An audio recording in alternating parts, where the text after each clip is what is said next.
corner, and I'm going to stick my needle through and pull it out. See how the thread is coming through, and I've got my knot. It's hard to tell white on white, but I've got my knot secure in there. That's what I want. Alright, and we're basically going to stick our needle into the corner here of our knitted, hand knitted pillow front, if you will. And just watch your thread, because sometimes it's going to want to go crazy on you. And you can see I made a little loop. With that loop, you're going to stick your needle into the loop, and you're going to pull it out. And that's just going to help secure. You can see it's kind of going to make a knot. It's going to secure your pillow form to the face of your hand knitted piece. Okay. So after you've done that initial knot, you simply just go right in to the pillow form, and you go in and grab some of your yarn, and you're going to pull through. And sometimes you're going to get some resistance, just bear with it. And you're going to do that nice overcast stitch, okay? And that overcast stitch is going to keep looping all the way around.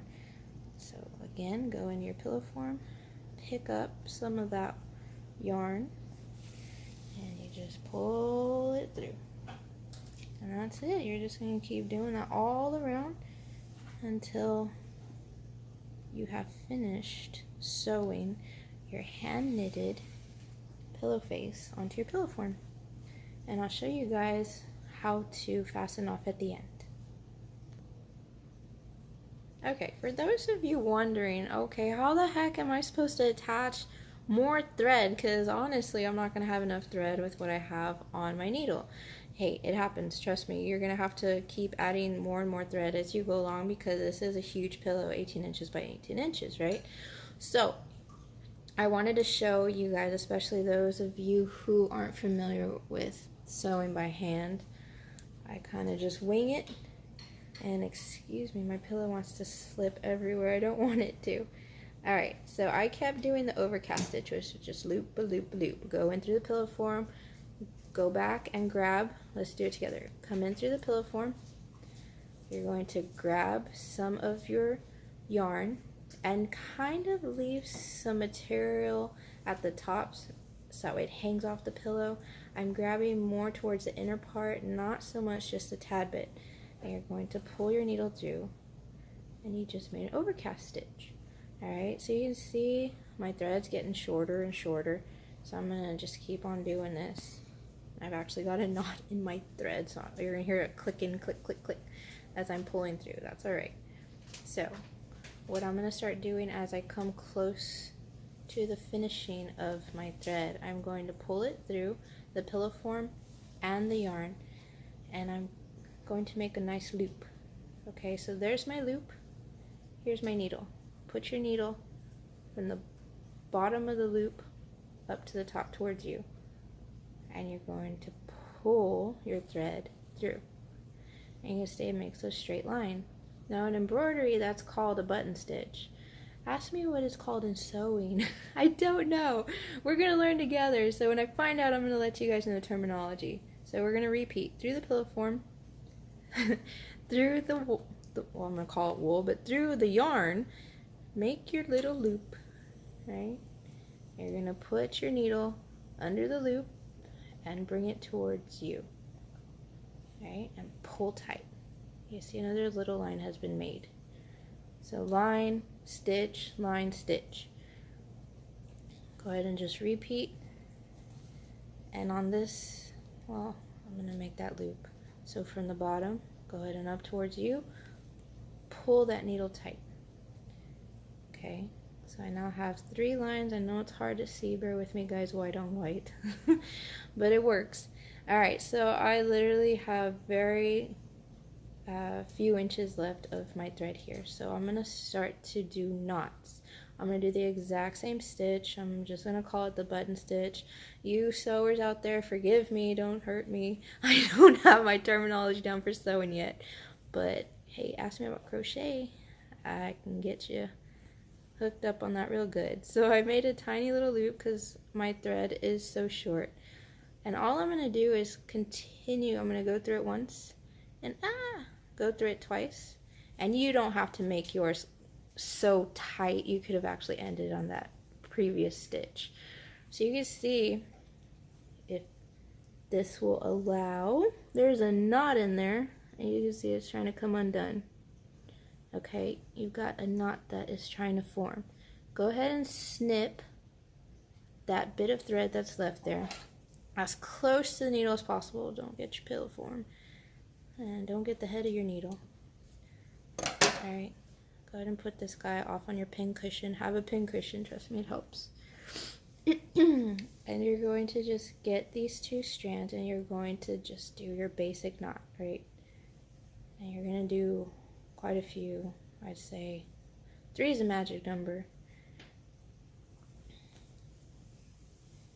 And since this thread is thicker, the more the merrier. Alright, so we've got it knotted off. Now you're like, what do I do with those roach antennas? Alright, just stick them into your Pillowform, because remember we're folding in the corner anyway. And you're going to just start stitching back up again. Okay, so I'm going to show you guys real quick how to rethread the yarn once again. We're going to make sure that lovely giant knot is actually on the inside of the Pillowform, and we bring the needle out, right? So make sure the knot's hidden. That's the whole point behind that. And you're going to hide those little those antennas in there too. Okay, so let me get my needle and my thread, and I'm going to show you guys that big knot, and we'll continue. Okay guys, so I've got my needle and thread. It's super long. I want to make sure I have a few feet in there. So what I'm going to do is, you see how I'm going in to the Pillowform. I'm going in an angle, and I'm actually trying to go as close to where I ended as possible. Alright, so bring it from the inside out. So that way that giant that giant knot, Ray scared me with his phone. So the knot stays hidden. We want it to stay inside, along with those little antennas from the thread that we went ahead and tied off, excuse me. And then at this point, you notice I'm going, instead of from the Pillowform into the yarn, I'm going opposite. I'm going from yarn to Pillowform. It's just so I can make a knot. So I'm coming back towards me, and you can see that beautiful loop being made. Needle's going to go from bottom to top, and you're going to essentially do that button stitch that I talked to you about, which I don't know if that's correct in sewing, but that's what I call it in embroidery. So I did that, and at this point I can continue now the pattern that I was doing before, going from my Pillowform and grabbing, whoa, got stuck in there, and going to grab my yarn and doing my Overcast Stitch. Now in my corners, I like to do that so-called button stitch. Forgive me, I'm going to keep saying that because that's how I'm referencing it. Guys, correct me in the comments below. Alright, if not, I'll correct myself in another video. And it will get fiddly if it starts to twist on you. Just kind of play with it. It'll work. Alright, there we go. So, I've just done that first stitch. I'm hitting the corner, so remember you want to fold in your Pillowform's corner. Up to you how much, but I did about 1/2 inch. Really, there's no measurement, tried and true measurement. It's just whatever you feels good. And just continue the you can continue the Overcast Stitch, or you can do that so-called button stitch, or you can do a combination of the two. And I just do it because, again, it's the corner, and I want to have very, very secure stitches there. Because your corners, you want all your stitches secure, of course, but you guys get what I'm gearing towards here. Alright, so I'm going to continue. I literally just have this one side left to do, and then I will show you the final product. Alright everyone, so I'm just about a few stitches away from ending. I'm at the corner here where I began. You can see my stitches, my Overcast stitches are nowhere near perfect, but guess what? They're going to be hiding behind our beautiful, beautiful hand-knitted front of the pillow. So again, sorry, I went in through the Pillowform, brought up some of the yarn, made my loop, put my needle under, brought it up through the top, and just pull tight. You can see all of these so-called, I'm calling them button stitches, all along there. Now I'm going to make one last one. Whenever you're pushing your needle through, go ahead and go at an angle. It helps so much more. And you notice I tied the knot there. I can simply do an overcast stitch, or the start of it, right? And continue looping through that loop about 3 times. Pull it tight. You can see that knot there, and you can make sure you have a nice tail of thread. Go ahead and snip it. Put your needle in your pincushion. I know what I'm telling you. Lots of disasters can happen. Alright, and just get these 2 pieces of thread, and you're going to do a basic knot about 3 times. You guys are probably wondering what I'm going to do with those. I'm just going to sew them in. So make sure that your tail is at least 4 inches. Go ahead and grab your needle.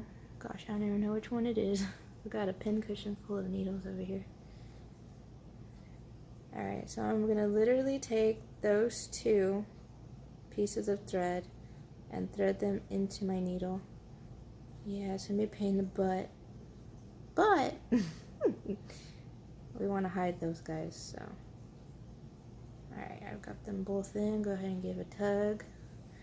And I'm literally just going to go in. And just go in any direction you want, really. You're trying to hide them. So go in one direction, and then zigzag back, get some of the yarn, and go in the opposite direction. And you could do that again, but at this point, I'm just going to stop right there. Snip it as close to the yarn as possible, or to the base of your project. And there you have it, guys. I'm going to show you. I'm not a machine. I'm not perfect. These are my overcast stitches. Alright, and that's okay. They're not perfect. I just want to make sure that I have secured my beautiful piece of work to this Pillowform so I have no issues whatsoever. You guys are probably wondering, how the heck do you clean this? It's going to have to be a good old spot clean. So just be gentle with it. Take care where you place it. And I definitely would not throw this into the wash. But there you guys have it. Congratulations on making your beautiful hand-knitted pillow cover. And again, you can turn in a pillowcase. I told you guys I'm going to show you the other yarn, just for sake of showing the width differences. So let me go ahead and get that. I'll show it to you, and then we'll end this video. Alrighty, so here is the yarn I had initially bought, thinking I can do some hand knitting with it. I suppose I could, but I'd have to use pinchers, right? It's really thin, and it's not going to loosen up. I guess it would loosen up a little more if I just twisted on through the whole strand, but it's not going to loosen up much. You can see the comparison from the one I used on our knitted pillow cover today versus my other one. It's a little cream colored.